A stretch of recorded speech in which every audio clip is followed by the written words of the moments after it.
तो चलिए सीधे पॉइंट पर आते हैं। पिछले कुछ महीनों से मार्केट में जो ये शानदार तेजी दिख रही है ना, इसने रिटेल सेंटिमेंट को बिल्कुल हाई पर रखा हुआ है। हर दिन पोर्टफोलियो हरे निशान में दिख रहे हैं। ऐसा लग रहा है जैसे ये एंडलेस रैली कभी रुकेगी ही नहीं। लेकिन क्या एक प्रोफेशनल ट्रेडर या एक स्मार्ट इन्वेस्टर के तौर पर सिर्फ इस ऊपरी चमक को देखना काफी है? बिल्कुल नहीं।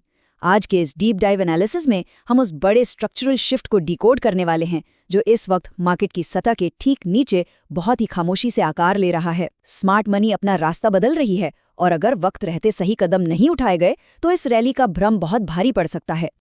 अब एक सबसे बड़ा सवाल जो इस वक्त हर स्विंग ट्रेडर के दिमाग में गूंज रहा है, क्या ये स्मॉल और मिड कैप रैली बस अब टूटने ही वाली है? क्या ये लगातार ऊपर जाने वाला मोमेंटम अब अपने ब्रेकिंग पॉइंट पर आ चुका है? देखिए, जब चारों तरफ अंधाधुंध खरीदारी हो रही होती है ना, तब इंस्टीट्यूशनल इन्वेस्टर्स बहुत शांति से डीप टेक्निकल इंडिकेटर्स को पढ़ रहे होते हैं। भावनाएं अपनी जगह हैं, लेकिन चार्ट्स कभी झूठ नहीं बोलते।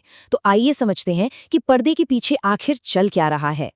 मार्केट में खतरा कहाँ मंडरा रहा है, इसका सबसे बड़ा सुराग है ये नंबर 76 यानी 76। ये कोई आम नंबर नहीं है, ये स्मॉल कैप इंडेक्स का मौजूदा डेली आरएसआई लेवल है। हिस्टोरिकली अगर आप देखें तो जब भी स्मॉल कैप का आरएसआई 80 के पास पहुंचता है, वो एक क्रिटिकल डेंजर जोन में एंटर कर जाता है। इसका सीधा सा मतलब ये है कि मार्केट अब हेविली ओवरबॉट हो चुका है और बड़े इंस्टीट्यूशंस किसी भी वक्त अपनी आक्रामक प्रॉफिट बुकिंग शुरू कर सकते हैं। यहाँ सबसे ध्यान देने वाली बात यह है कि मिड कैप और स्मॉल कैप दोनों अलग अलग तरह से बिहेव कर रहे हैं। एक तरफ मिड कैप का आरएसआई 68 पर है, जो हिस्टोरिकली 70 के आसपास एक भारी रेजिस्टेंस वॉल से टकराकर वापस लौटता है, और दूसरी तरफ स्मॉल कैप 76 पर है। ये अपने 80 के रेजिस्टेंस के बेहद करीब है और डीप ओवरबॉट टेरिटरी में घुस चुका है। ये दोनों ही इंडिसेस चीख कर हमें बता रहे हैं कि एक कूलिंग ऑफ पीरियड या एक शार्प करेक्शन बिल्कुल दरवाजे पर खड़ा है। और देखिए, सिर्फ टेक्निकल चार्ट्स ही नहीं बल्कि मैक्रो ट्रिगर्स भी सस्पेंस को और ज्यादा हवा दे रहे हैं। मार्केट के सामने 200 से ज्यादा दिग्गज कंपनियों के Q4 नतीजे आने वाले हैं। इसके साथ ही FIIs यानी विदेशी निवेशकों की लगातार बिकवाली जारी है। सिर्फ पिछले ही हफ्ते उन्होंने करीब 13,770 करोड़ रुपए का माल बेचा है। इंडियन रुपया अपने ऑल टाइम लो पर है, क्रूड ऑयल में वॉलेटिलिटी बनी हुई है और जियोपॉलिटिकल टेंशन की अफवाहें अलग चल रही हैं। ये सब मिलकर एक परफेक्ट स्टॉर्म क्रिएट कर रहे हैं। ऐसे में सिर्फ अंधी उम्मीद के सहारे स्विंग ट्रेडिंग करना एक बहुत बड़ा रिस्क है। इन सभी खतरों के बीच निफ्टी के लिए जो सबसे important line in the sand है, यानी सबसे मजबूत टेक्निकल सपोर्ट, वो है 23,800 का लेवल। अगर किसी भी भारी बिकवाली के चलते ये क्रिटिकल लेवल टूटता है तो 23,600 तक का एक बहुत ही ब्रूटल फॉल देखने को मिल सकता है। इसलिए इस लेवल पर अपनी नजरें बिल्कुल गड़ा कर रखनी है। तो आइए अब इस एनालिसिस के अगले हिस्से की तरफ बढ़ते हैं, द डिफेंसिव प्ले, यानी सर्वाइवल के लिए अपने पोर्टफोलियो को रीबैलेंस कैसे किया जाए। जब टेक्निकल इंडिकेटर्स ऐसे लाल बत्ती दिखाने लगें तो स्मार्ट मनी तुरंत एक्शन में आती है। देखिए, एक पोर्टफोलियो को मैनेज करना बिल्कुल किसी रेस्टोरेंट का किचन चलाने जैसा है। जैसे एक हेड शेफ रोज चेक करता है कि नमक, जीरा या सब्जियां खत्म तो नहीं हो रही और उसी के हिसाब से रीस्टॉक करता है। ठीक वैसे ही आपको भी प्रोएक्टिव रहना पड़ता है। इस ओवरहीटेड मार्केट में पैसिव इन्वेस्टर बन के बैठे रहना खतरनाक हो सकता है। ये वक्त है थोड़ा प्रॉफिट बुक करने का और अपने पास कम से कम 20 से 30% लिक्विड कैश तैयार रखने का, ताकि जब मार्केट गिरे तब आपके पास खरीदारी करने की ताकत बची रहे। तो इस माहौल में एक आइडियल रिस्क एडजस्टेड पोर्टफोलियो दिखना कैसा चाहिए? अगर आप एक अग्रेसिव ट्रेडर भी हैं तो भी आपका स्मॉल कैप एलोकेशन स्ट्रिक्टली 40% से ज्यादा नहीं होना चाहिए। इमोशंस में आके स्मॉल कैप को 50 या 60% तक ले जाना इस वक्त प्योर सुसाइड है। ओवरवेट पोजीशंस को ट्रिम कीजिए और स्मॉल कैप एक्सपोजर को वापस 40% पर लाइए। बाकी का 30% मिड कैप और 30% लार्ज कैप में रखिए। ये स्ट्रक्चर आपको इस वॉलेटाइल मार्केट में एक जरूरी स्टेबिलिटी देगा। अब यहाँ एक सवाल उठता है, क्या इसका मतलब ये है कि मार्केट की रैली पूरी तरह खत्म हो गई है?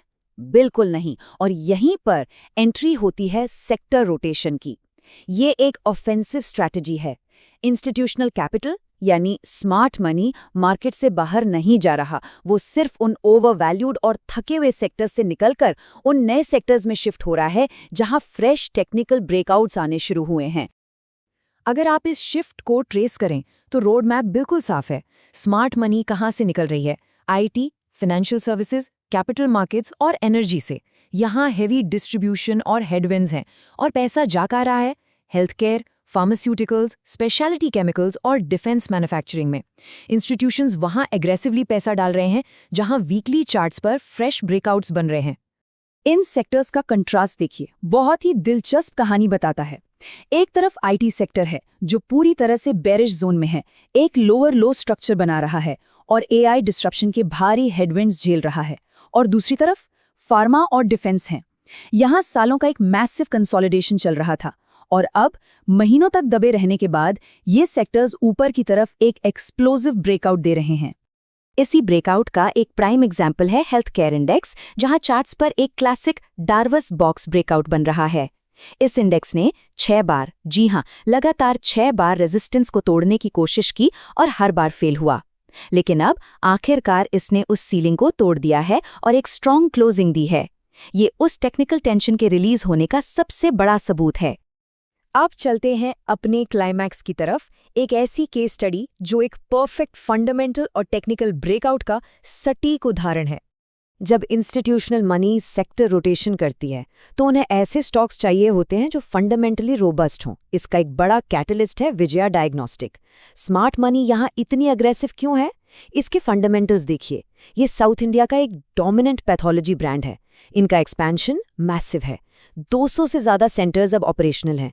और सबसे बड़ा ट्रिगर, इनका 35% का शानदार टॉप लाइन ग्रोथ रेट और तेजी से सुधरते हुए ऑपरेटिंग मार्जिन्स। ये पूरी फंडामेंटल स्टोरी इनकी टेक्निकल रैली को बैक कर रही है।